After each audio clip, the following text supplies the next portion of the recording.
The Three Languages, from Grimm's Fairy Tales, by Jacob and Wilhelm Grimm.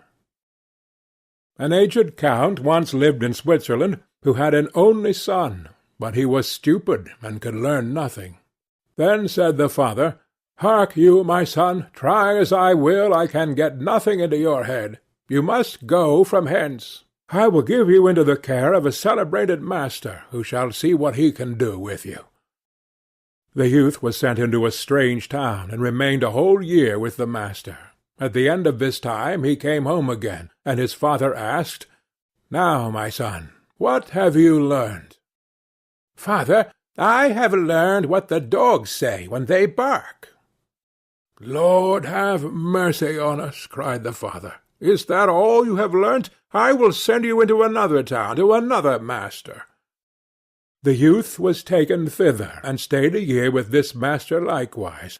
When he came back, the father again asked, "My son, what have you learnt?" He answered, "Father, I have learned what the birds say." Then the father fell into a rage, and said, "Oh, you lost man, you have spent the precious time, and learnt nothing. Are you not ashamed to appear before my eyes?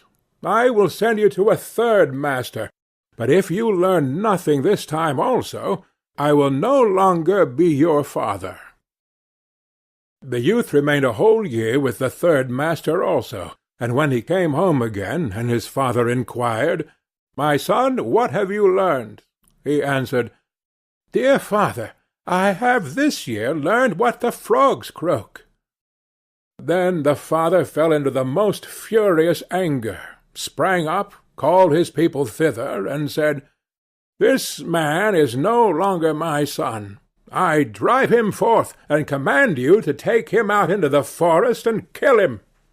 They took him forth, but when they should have killed him they could not do it for pity, and let him go, and they cut the eyes and tongue out of a deer, that they might carry them to the old man as a token.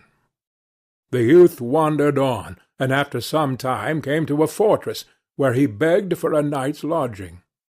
"Yes," said the lord of the castle, "if you will pass the night down there in the old tower, go thither.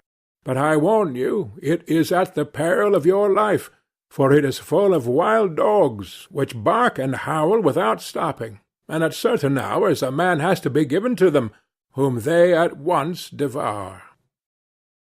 The whole district was in sorrow and dismay because of them, and yet no one could do anything to stop this. The youth, however, was without fear, and said, "Just let me go down to the barking dogs, and give me something that I can throw to them. They will do nothing to harm me." As he himself would have it so, they gave him some food for the wild animals, and led him down to the tower. When he went inside, the dogs did not bark at him, but wagged their tails quite amicably around him, ate what he set before them, and did not hurt one hair of his head. Next morning, to the astonishment of every one, he came out again safe and unharmed, and said to the lord of the castle, "The dogs have revealed to me, in their own language, why they dwell there, and bring evil on the land. They are bewitched, and are obliged to watch over a great treasure which is below in the tower, and they can have no rest until it is taken away. And I have likewise learnt, from their discourse, how that is to be done." Then all who had heard this rejoiced, and the lord of the castle said he would adopt him as a son if he accomplished it successfully. He went down again, and as he knew what he had to do, he did it thoroughly, and brought a chest full of gold out with him. The howling of the wild dogs was henceforth heard no more. They had disappeared, and the country was freed from the trouble. After some time he took it in his head that he would travel to Rome. On the way he passed by a marsh, in which a number of frogs were sitting croaking. He listened to them, and when he became aware of what they were saying, he grew very thoughtful and sad. At last he arrived in Rome, where the Pope had just died, and there was great doubt among the cardinals as to whom they should appoint as his successor.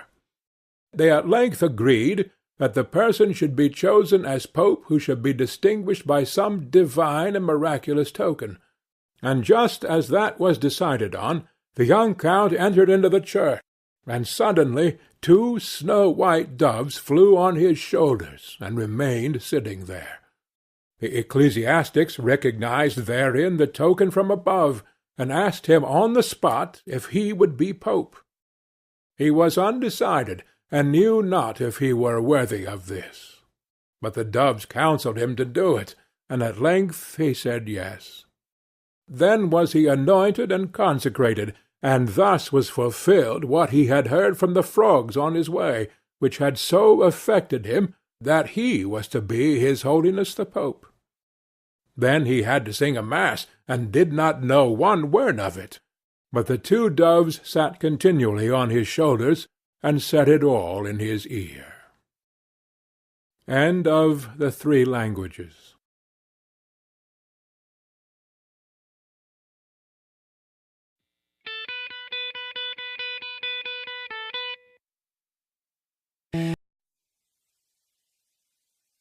An Earth Day story. What can I do? One day Mark came back from school looking very sad. "Mark, what happened?"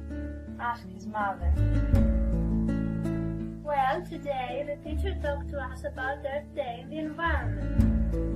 On Earth Day, every person promises to do something to protect our world from pollution. Many companies pollute the air and the sea, and many animals and plants are becoming extinct. Mrs. Green wants us to think of something we could do to help, but then I was thinking, I can't stop the companies from polluting our air and dumping toxic waste in the sea, and I can't save all the animals. There is nothing I can do to make a difference. Mark, let me tell you a story your grandfather told me.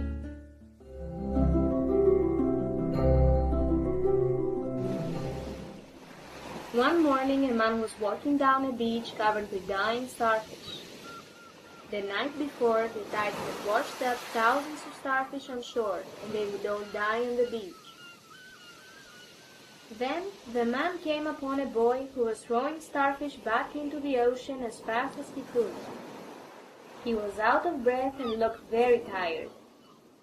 "Hey son, you might as well quit.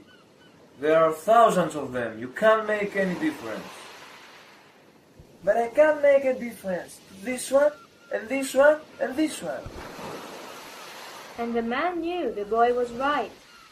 He began to help return the animals to their home, thinking that little children can sometimes teach elderly people real lessons in life.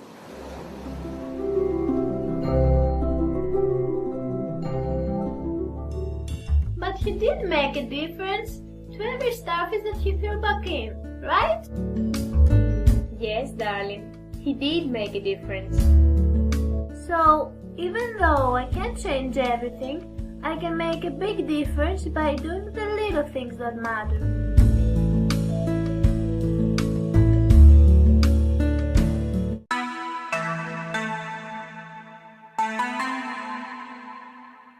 I know what to do. Let's look at old photo albums.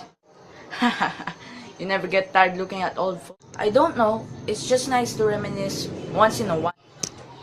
Look what I found. Christmas Family Pictures Album 1. How many albums are there? Don't know, but definitely there's more than one. Whoa, the pictures in the first page are all in sepia. Authentic or edited? Mark, those photos were taken back in the 1980s. There were no digital camera yet. Drink this during the time. That's definitely film format. Cool. Is that you, Kuya Joseph? Who else would it be? I'm the only kid then. Who are those 2 beside you? Mom said there were our house helper, Ate Gina and Ate Edna. The next pictures are colored, and there's a new baby. A really plump baby. Wait till you see your pictures, Mark. Stop teasing, Mark. Wait till you see your pictures. I love that pink dress on Mom. That really fits her. Mom's pregnant in the next picture. And Lolo spent Christmas with us that year. Mom's pregnant in the next picture. And Lolo spent Christmas with us that year. That must have been a really fun